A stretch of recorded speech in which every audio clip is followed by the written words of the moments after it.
সামনে রেখে ধীরে ধীরে বাড়ছে কেনাকাটার আমেজ। পোশাকের পাশাপাশি প্রসাধনীর বাজারেও প্রস্তুতি চলছে জোরে সোরে। তবে ব্যবসায়ীরা বলছেন এখনো পুরোপুরি জমে ওঠেনি বেচাকেনা। মরিয়ম আজিজ মরিনের রিপোর্ট।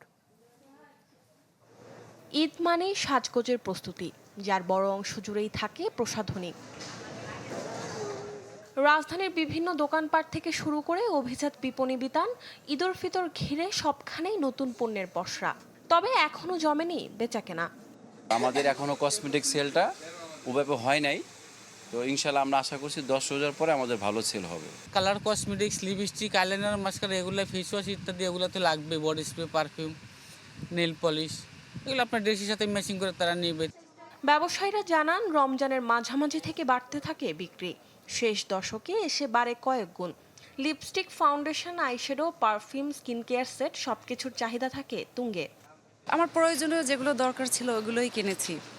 কসমেটিক্স বলতে ওরকম কিছু না, জাস্ট শ্যাম্পু, ফেস ওয়াশ এগুলো। পরে বেশি ভিড় হয়ে যাবে, এই জন্যই আমরা আগেই সব কেনাকাটা করে রাখতে চাইছিলাম আর কি। ঈদ নিয়ে এখনো ভাবিনি কিছু, ঈদ তো এখনো অনেকটা দূর, মাত্র রোজা শুরু হলো। আমার এখনো পর্যন্ত খুব একটা চোখে পড়ে নাই যে খুব একটা পরিবর্তিত হচ্ছে। হয়তো বা এটা হইতে পারে সামনে সপ্তাহখানি 15 দিন পরে হয়তো ওনারা নতুন কিছু তুললে দাম ভালো আলাদা হইতে পারে। গেল বছরের ঈদের তুলনায় এবার দামের খুব একটা তারতম্য নেই প্রসাধনীর বাজারে। তবে আমদানি পণ্যে প্রভাব আছে ডলারের দামের।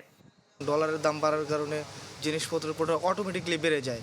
আমরা না বাড়ালেও কেনার পরিবর্তে দাম বেড়ে যায়। আজকে ফার্স্ট টাইম মার্কেটে আসলাম এখানে, তো এসে এইটাতেই আমি ঢুকলাম, ভালো লাগলো। আমার সব জুয়েলারি এখানে, প্রাইসও আপনার রিজনেবল, ভালোই। মানহীন নকল প্রসাধনী বাড়ায় স্বাস্থ্য ঝুঁকি, তাই গুণগত মানের পণ্য ব্যবহারের তাগিদ সংশ্লিষ্টদের।